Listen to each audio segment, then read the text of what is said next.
Welcome students, मैं हूँ ऐश्वर्या मेहता बाल मंदिर यूट्यूब बाल मंदिर से। और आज मैं आपको पढ़ा रही हूँ अध्याय 2 प्रबंध के सिद्धांत की प्रकृति के बारे में।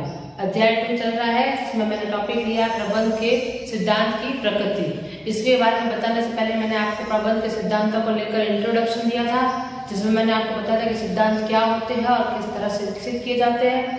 सिद्धांत यानी वो नियम या वो तत्व, नियम या तत्व जो किसी तर्क उत्तर के बाद या पर्याप्त प्रमाणों के आधार पर विकसित किए जाते हैं। विशेषज्ञ जो होते हैं वो सिद्धांतों को विकसित करने के लिए अपने अनुभवों, अपने एक्सपेरिमेंट, अपने ऑब्जर्वेशन के आधार पर इनको विकसित करते हैं। अब जो सिद्धांत होते हैं बहुत सारे विशेषज्ञ ने दिए हैं। इसमें हेनरी फ्योल और एफ.डब्ल्यू. टेलर का नाम जो मेनली सुना जाता है। इनके जो सिद्धांत है वो थोड़े सार्वभौमिक है, यानी हर जगह लागू होते हैं। आपके अध्याय में यहाँ पे हेनरी फ्योल के 14 सिद्धांतों के बारे में एक्सप्लेन किया गया है, जो कि ज्यादा सार्वभौमिक है और हर जगह इनका उपयोग होता है। अब जो सिद्धांत है जो 14 है या 6 से लेकर 54 तक, कम से कम 54 सिद्धांत बनाए गए, इसके 14 आपकी बुक में एक्सप्लेन किए गए। तो ये जो सिद्धांत है ये सारे एक साथ लागू नहीं होते, ये सिद्धांत परिस्थिति के हिसाब से लागू होते हैं। जैसी परिस्थिति होती है वैसे ही सिद्धांत लागू होंगे। हर बार परिस्थितियां बदलेगी तो हो सकता है कि सिद्धांत को अप्लाई करने का तरीका भी बदले। जैसी सिचुएशन होगी वैसे ही सिद्धांत लगाने पड़ेंगे। जरूरी नहीं 14 के सिद्धांत एक साथ लगाए, जैसी परिस्थिति है वैसे वैसे हम सिद्धांतों का उपयोग करेंगे। तो आज मैं आपको पढ़ा रही हूँ प्रबंध के सिद्धांत की प्रकृति के बारे में। सिद्धांत सामान्य औपचारिक कथन होते हैं जो कुछ परिस्थितियों में ही लागू होते हैं। जो ये सिद्धांत जो होते हैं औपचारिक फॉर्मल स्टेटमेंट होते हैं जो कुछ परिस्थितियों में ही लागू होते हैं, यानी हर परिस्थिति में ये अलग अलग लागू होते हैं। हो सकता है किसी परिस्थिति में कोई लागू हो, किसी परिस्थिति में कोई दूसरा सिद्धांत लागू हो। जरूरी नहीं है एक परिस्थिति में सारे के सारे ही सिद्धांत लागू हो जाए। इनका विकास प्रबंधकों के अवलोकन यानी ऑब्जर्वेशन, परीक्षण एवं व्यक्तिगत अनुभव से होता है। जो विशेषज्ञ होते हैं, जो प्रबंधक होते हैं, उनके अनुभवों के आधार पर ही इनको विकसित किया जाता है। सालों का जब एक्सपीरियंस इकट्ठा होता है और सालों से उन्होंने ऐसी परिस्थितियां देखी है और अपने अनुभवों के आधार पर वो देखते हैं कि किस तरह का सिद्धांत बनने चाहिए कि वो सारी परिस्थितियों को हैंडल कर सके या परिस्थितियों में काम आ सके। तो उस सब को देखते हुए ये जो सिद्धांत का विकसित किया जाता है या सिद्धांत को विकसित किया जाता है। अब जो निम्न बिंदु आने वाले वो प्रकृति को बताएंगे कि सिद्धांत की प्रकृति कैसी होगी। वो आगे के सारे पॉइंट्स जो है इसको एक्सप्लेन किए जाएंगे, उसके बारे में बताया जाएगा कि सिद्धांत की प्रकृति कैसी होती है और सिद्धांत कैसे होते हैं। अब आपके जो सिद्धांत है वो आपके 14 जो सिद्धांत आए हैं वो आपको बाद में पढ़ाए जाएंगे, लेकिन मैं थोड़ा सा इंट्रो दे देती हूँ कि सिद्धांत क्या थे। सिद्धांत जैसे कार्य का विभाजन करना यानी कार्य को बांटना। तो कार्य को बांटने का जो काम है वो हर संगठन में अलग अलग होता है। जैसा कार्य होता है, जिस संगठन बहुत बड़ा है तो कार्य को विभाजन करना बहुत अति आवश्यक हो जाता है। संगठन छोटा है तो इतना कार्य को बांटने की आवश्यकता ना पड़े। अब जैसे स्पेशलाइज्ड वर्क है या विशिष्टीकरण वाला वर्क है तो वहाँ पे कार्य का विभाजन उतना नहीं होता जितना एक निर्माण संगठन में होता है। लेकिन निर्माण संगठन में इतना विशिष्टीकरण की आवश्यकता नहीं होती है, वहाँ पे सिर्फ प्रोडक्ट्स बनाने होते हैं। तो इस तरह से जैसा संगठन होगा या जैसा संगठन का आकार होगा वहाँ नियम या सिद्धांत उस हिसाब से लागू होंगे, यानी थोड़ा बदल के भी लागू हो सकते हैं। सिद्धांत जो एक तरह से मार्गदर्शन का कार्य करते हैं। ये कोई रेडीमेड सॉल्यूशन नहीं होते। जो ये सिद्धांत होते हैं ये कोई रेडीमेड सॉल्यूशन नहीं है कि हमने इनको अप्लाई किया और सॉल्यूशन आ गया। ये सब तरीका बताते हैं कि हम अपनी समस्या का समाधान किस तरीके से निकाल सकते हैं, क्योंकि ये मानवीय व्यवहार से जुड़े होते हैं, इसलिए इनके परिणाम भी अलग अलग होते हैं। अब हम इनके बिंदु एक्सप्लेन करेंगे।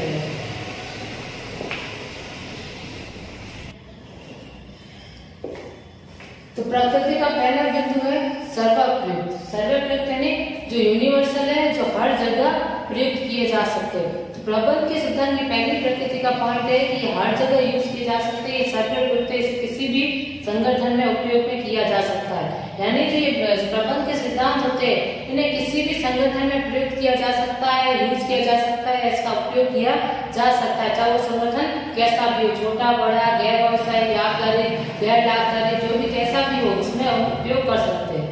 अभी सिद्धांतों को किस हद तक उपयोग करना है, कितना उपयोग करना है, यह संगठन के आकार पर निर्भर करता है। अब जैसे यहाँ पर लिखा है प्रबंध के सिद्धांत सभी प्रकार के संगठनों में प्रयुक्त किए जा सकते हैं। चाहे वो गैर व्यावसायिक हो एवं छोटे एवं बड़े, सार्वजनिक तथा निजी, विनिर्माण एवं सेवा क्षेत्र के हो आदि। यानी किसी भी तरह के संगठन हो, सारे संगठनों में हम प्रबंध के सिद्धांतों का उपयोग कर सकते हैं। लेकिन यह किस सीमा तक प्रयुक्त किए जाएंगे, यह संगठन की प्रकृति, उसके कार्य एवं उसके परिचालन के पैमाने आदि बातों पर निर्भर करता है।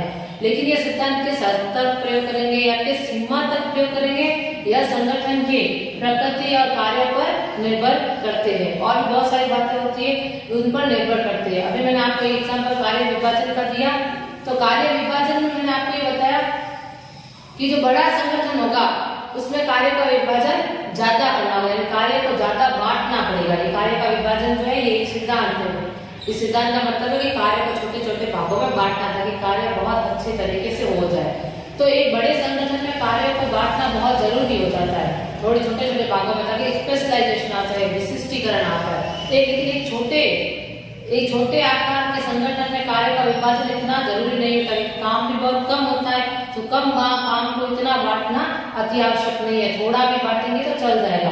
तो इस तरह से किस पैमाने तक इस सिद्धांत को यूज करना है, किस सीमा तक यूज करना है, ये तो प्रबंधकों की मर्जी है, यह संगठन के आकार पर निर्भर करता है। लेकिन यह जो प्रबंध है ये सर्वप्रयुक्त है, यानी कि हर जगह उपयोग में आते हैं। ये किसी भी संगठन में उपयोग में आएंगे।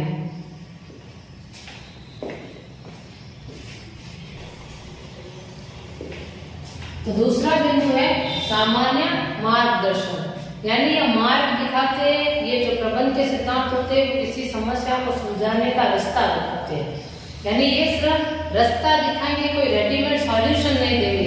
ये सिद्धांत होते कोई एक तरह का रेडीमेड सॉल्यूशन नहीं है, तैयार कोई जो समाधान नहीं है कि जिसको अप्लाई किया या जिसका उपयोग करते ही हमारी समस्याओं का समाधान हो गया। तो ऐसा नहीं होता, ये बस समस्या को सुलझाने का तरीका बताते हैं, एक रास्ता बताते हैं जिसकी मदद से हमें समस्या को सुलझाने में आसानी हो जाती है।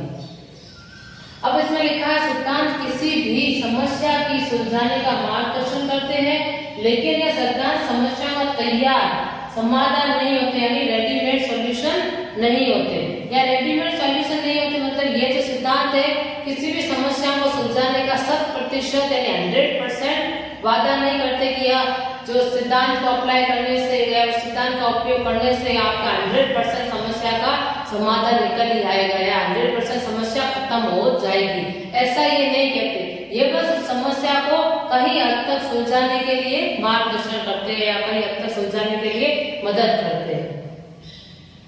इसका कारण हर संगठन का आकार एवं प्रकृति अलग अलग होती है।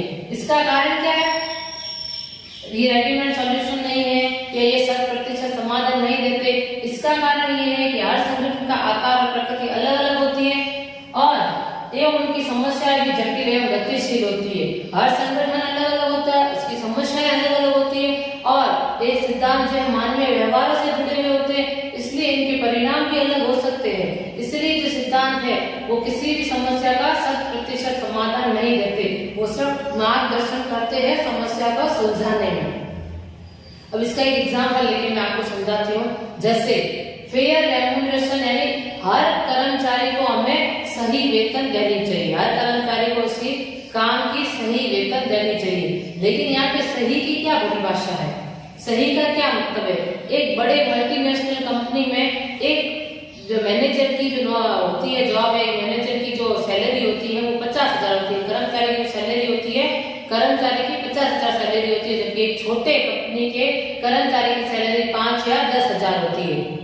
तो अब उसकी 50,000 है बड़ी कंपनी वाले की और छोटी कंपनी वाले की 5-10,000 है, तो क्या यहाँ पे कुछ गलत किया कंपनी ने? नहीं, कंपनी के आकार पर निर्भर करती है। बड़ी कंपनी की इतनी कैपेसिटी है कि वो अपने कर्मचारी को 50,000 तक दे सकती है उनके काम के लिए, लेकिन एक छोटी कंपनी की इतनी कैपेसिटी नहीं है, उनके पास इतना पैसा नहीं है कि वो अपने कर्मचारियों को ज्यादा दे। तो यहाँ पे सही गलत की डेफिनेशन उनके संगठन के आकार पर निर्भर करती है, लेकिन सबको सही वेतन देनी है यह एक सिद्धांत है। तो यह तो उनको फॉलो करना है कि सबको हम सही वेतन देंगे, लेकिन संगठन की कैपेसिटी के आधार पर, संगठन की जैसी कैपेसिटी होगी उस आधार पर हम सबको फेयर सैलरी देंगे या फेयर रेम्यूनरेशन देंगे या सही वेतन देंगे।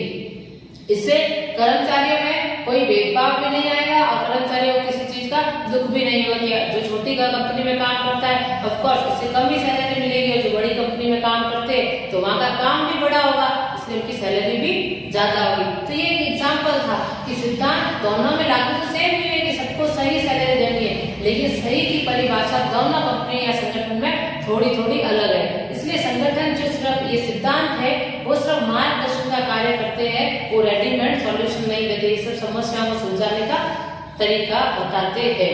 इसलिए ये सामान्य मार्गदर्शन उसका दूसरा पॉइंट है।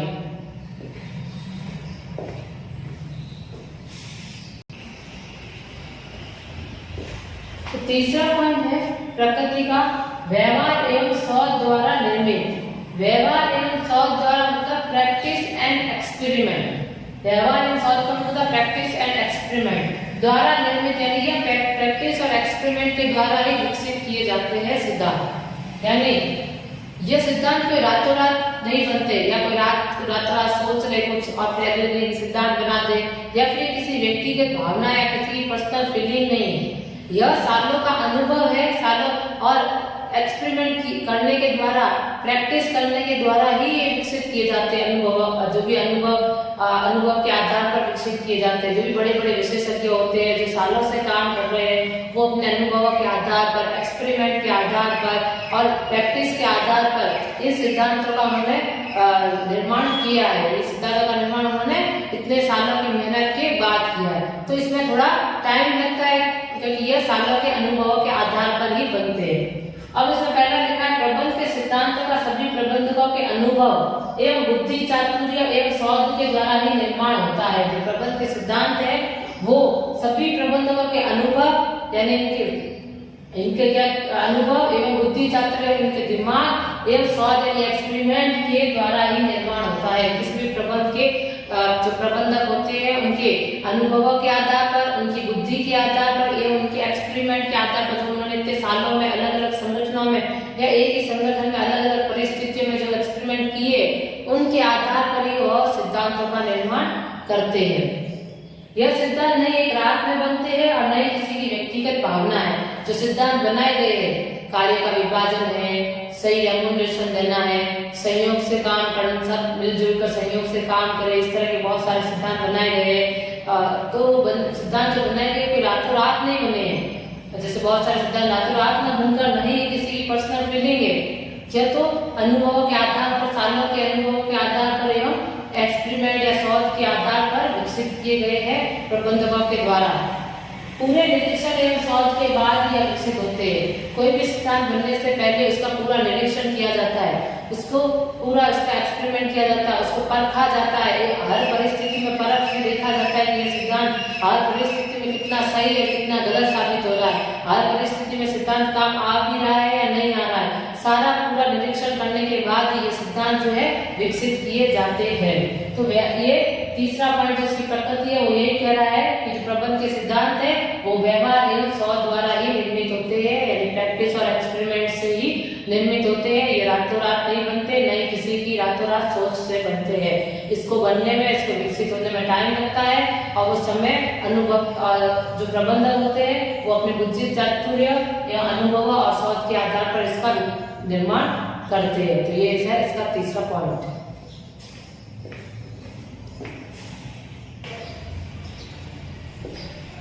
तो चौथा है लोच, यानी जिसे आराम से बदला जा सके। प्रबंध के सिद्धांत लचीले होते हैं, यानी जिनको एडजस्टेबल, जिसको फ्लेक्सिबल कहते हैं। लचीले का मतलब होता है फ्लेक्सिबल या एडजस्टेबल, जिसको जो इजीली किसी भी परिस्थिति में एडजस्ट हो जाते हैं, ढल जाते हैं, तथा परिस्थिति की मांग के अनुसार प्रबंधक इनमें सुधार कर सकते हैं। जैसी परिस्थिति होती है वैसे सिद्धांतों को थोड़ा बदला जा सकता है, थोड़ा सिद्धांतों में बदलाव कर सकते हैं। एक बदलाव मैंने आपको बता दिया है, जैसे संगठन का आकार होता है वैसे ही उनको सैलरी देनी होती है, तो उस हिसाब से उन्होंने थोड़ा एडजस्ट कर लिया है। तो इस हिसाब से प्रबंधक जो है अपनी मांग के अनुसार एक सिद्धांतों में थोड़ा सुधार कर सकते हैं, इसलिए इनको फ्लेक्सिबल कहा गया है। प्रत्येक सिद्धांत हथियार की तरह होते हैं जो अलग अलग उद्देश्यों को पूरा करने के लिए अलग अलग होते हैं।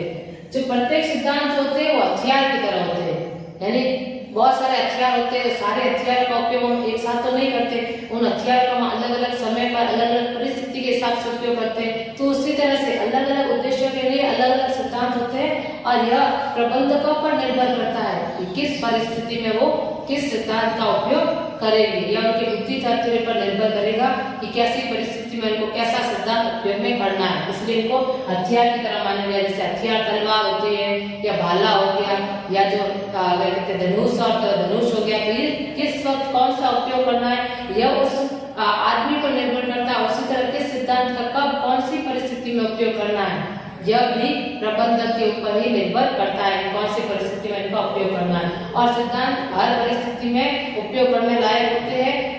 थोड़ा एडजस्ट इनमें किया जा सकता है, थोड़ा इनमें सुधार भी किया जा सकता है, इसलिए इनको लोचशील कहा गया। इसलिए प्रबंध के सिद्धांत लोचशील होते हैं।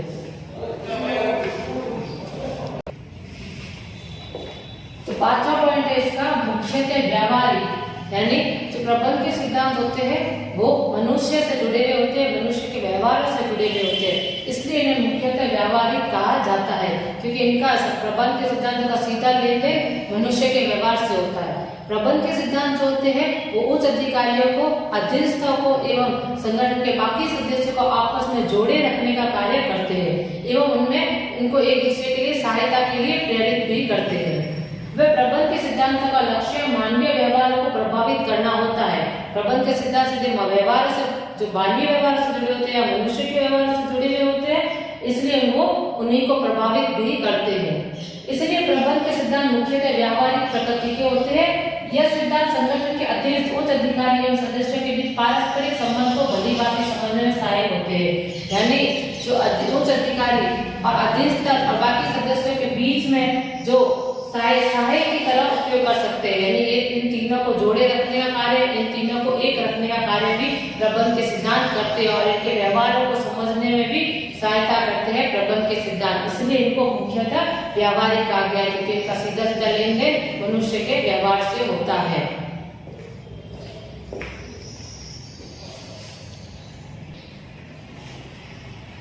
तो छठा है कारण एवं परिमाण का संबंध। जो ये प्रबंध के सिद्धांत है ये कारण एवं परिमाण के संबंध के जो परिणाम का जो संबंध है उसको स्थापित करते हैं, यानी इसको जोड़ते हैं कि क्या कारण थे और अब इसको सिद्धांतों का उपयोग करने से इसके क्या परिणाम हो सकते हैं, किस परिस्थिति में हमने किस सिद्धांत का उपयोग किया है और उससे क्या परिणाम निकले हैं, ये वो चीज बताते हैं, ताकि आगे जाकर ऐसी और भी परिस्थितियां आए तो हम उसी तरह उस सिद्धांत का उपयोग करें और हमें अपने फल स्वरूप जो भी परिणाम चाहिए वो मिल सके। अगर हमें पहले से ही पता है कि किस परिस्थिति में कौन सा सिद्धांत काम में आता है और उसका किस तरह से उपयोग करना है, तो आगे भविष्य में आने वाली परिस्थितियों में हम उन सिद्धांतों का उपयोग सही ढंग से कर सकते हैं और इच्छित परिणाम प्राप्त कर सकते हैं। प्रबंध के सिद्धांत कारण एवं परिणाम के बीच संबंध स्थापित करते हैं, जिससे कि इन्हें बड़ी संख्या में समान परिस्थितियों में उपयोग किया जा सकता है। बड़ी संख्या में जो भी परिस्थितियां आती है, जैसे समान परिस्थितियां आती है, वहाँ समान परिस्थितियों में हम सिद्धांतों का उपयोग कर परिणाम हासिल कर सकते हैं। यह मैं बताते हैं यदि किसी के एक सिद्धांत में विशेष परिस्थिति में उपयोग किया गया है, इसके क्या परिणाम हो सकते हैं। तो सिद्धांत के परिणाम निश्चित नहीं होते, क्योंकि यह मानवीय व्यवहार से जुड़े होते हैं, लेकिन यह कुछ सहायता करते हैं इसलिए उपयोगी होते हैं। यानी किसी विशेष परिस्थिति में हमने कौन सा सिद्धांत उपयोग किया था और उससे क्या परिणाम हमें हासिल हुए, ये चीज प्रबंध के सिद्धांत की जो प्रकृति के रूप में हमें बताया जाता है कि कौन सा सिद्धांत हमने किस तरह की विशेष परिस्थिति में उपयोग किया और उसके क्या परिणाम हुए, ताकि आगे जाके भविष्य में अगर ऐसी ही परिस्थितियां उत्पन्न होती है तो हम उसी तरह से उन सिद्धांत का उपयोग करेंगे तो हमें अच्छे परिणाम मिलेंगे। जो सिद्धांत होते हैं वो मानवीय व्यवहार से जुड़े हुए होते हैं, इसलिए सबका परिणाम सेम नहीं होता, लेकिन यह कुछ सहायता करते हैं, इसलिए ये सिद्धांत उपयोगी भी होते हैं, कुछ हद तक सहायता करते हैं, इसलिए ये उपयोगी होते हैं। जरूरी नहीं हर बार सेम परिणाम निकले, लेकिन हमारे इच्छित परिणाम तो निकलेंगे ही, इसलिए ये सिद्धांत काम के होते हैं और उपयोगी होते हैं। इसलिए ये कारण एवं परिमाण के बीच संबंध स्थापित करते हैं।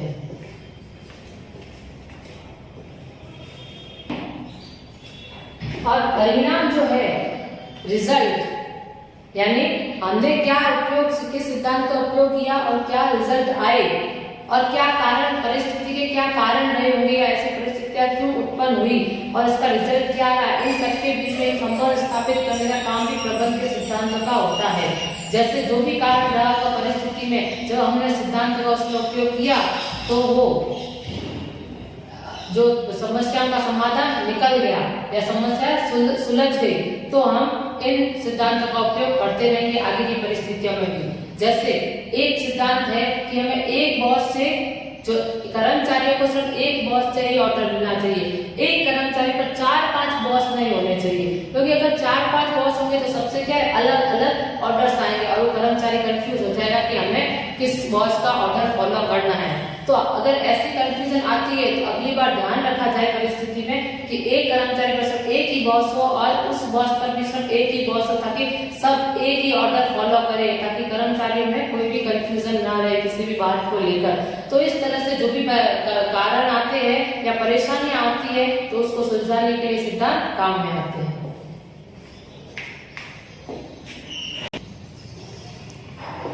तो छठा है, सातवां है अनिश्चित, यानी सिद्धांत के जो परिणाम होते हैं वो अनिश्चित होते हैं, वो फिक्स नहीं होते। प्रबंध के सिद्धांत का प्रयोग अनिश्चित होता है तथा समय की परिस्थितियों पर निर्भर करता है। यानी जो प्रबंध के सिद्धांतों का प्रयोग है वो अनिश्चित होता है, वो फिक्स नहीं होता, हम उसका किसी भी तरह से प्रयोग कर सकते हैं, सिद्धांत का प्रयोग किसी भी तरह से किया जा सकता है। अब समय जैसे जैसे समय की परिस्थितियों के हिसाब से हम सिद्धांतों का उपयोग करेंगे। आवश्यकता अनुसार सिद्धांतों के प्रयोग में परिवर्तन लाया जा सकता है। आवश्यकता अनुसार यानी आवश्यकता के हिसाब से सिद्धांतों के प्रयोग में हम चेंजेस ला सकते हैं। हमें किस तरह से सिद्धांतों का उपयोग करना है कि हम अपनी आवश्यकता अनुसार देख सकते हैं। सिद्धांतों को थोड़ा बदलाव किया जा सकता है। जैसे मैंने आपको एग्जांपल दिया था रेम्यूनरेशन या सैलरी वाला, जिसमें संगठन के आकार के हिसाब से सैलरी दी जाती है। तो इसमें एक बड़े संगठन में एक कर्मचारी को ज्यादा सैलरी दी जाती है, जबकि छोटे संगठन में एक कर्मचारी को थोड़ी कम सैलरी दी जाती है। तो यह उन्होंने थोड़ा बदलाव कर लिया, यानी आवश्यकता अनुसार परिस्थिति अनुसार सिद्धांतों को मैं थोड़ा बदलाव थोड़ा एडजस्टमेंट कर लिया। यहाँ पे सिद्धांत को ये पूरा सिद्धांत नहीं बदला गया कि हमें सही वेतन नहीं देना चाहिए, देना तो सही वेतन ही चाहिए, दोनों संगठन में कर्मचारी संतुष्ट हो, हमें उतना वेतन तो देना ही चाहिए। अब ये संगठन की कैपेसिटी ज्यादा है तो वहाँ पे उसको ज्यादा वेतन मिलेगा, और एक संगठन की कैपेसिटी कम है तो उसको वहाँ पे कम वेतन मिलेगा। तो काम भी फिर उस हिसाब से होगा कि ज्यादा बड़े संगठन में काम भी ज्यादा होगा, छोटे संगठन में उस समय में थोड़ा काम भी कम होगा। तो इस तरह से समय की परिस्थिति के हिसाब से और संगठन के आकार के हिसाब से हम सिद्धांत में थोड़ा बदलाव कर सकते हैं, यानी आवश्यकता अनुसार सिद्धांतों के प्रयोग में बदलाव लाया जा सकता है। सिद्धांतों के प्रयोग में, यहाँ बढ़ रहे हैं प्रयोग में, सिद्धांतों को प्रयोग कैसे करेंगे यानी उसको अप्लाई कैसे करेंगे उनमें बदलाव ला सकते हैं, लेकिन सिद्धांतों को खुद नहीं बदल सकते। जैसे सही सैलरी देना या सही वेतन देना जो एक सिद्धांत है तो हम इसका बदलाव नहीं कर सकते, इसको नहीं बदल सकते, हाँ, लेकिन इनका प्रयोग कैसे करना है किस संगठन में हम उनमें बदलाव कर सकते हैं। तो इस तरह से हमने संगठन के जो प्रबंध सिद्धांतों की प्रकृति के बारे में पढ़ा, जिसके हमने 7 पॉइंट पढ़े कि ये लोचशील होते हैं, ये सर्वप्रयुक्त होते हैं, ये हर जगह प्रयुक्त किए जाते हैं, इनमें बदलाव करना आसान होता है, इसमें ये अनिश्चित होते हैं, और भी हमने 3-4 और पढ़े थे। तो ये सारे प्रकृति के सिद्धांत थे, प्रकृति के सिद्धांत की प्रकृति थी जिनके बारे में हमने पढ़ा है, और आप भी एक बार इसका फिर से देख लेना और ये सारे नोट्स लिख लेना, बाकी का हम अगली वीडियो में एक्सप्लेन करेंगे।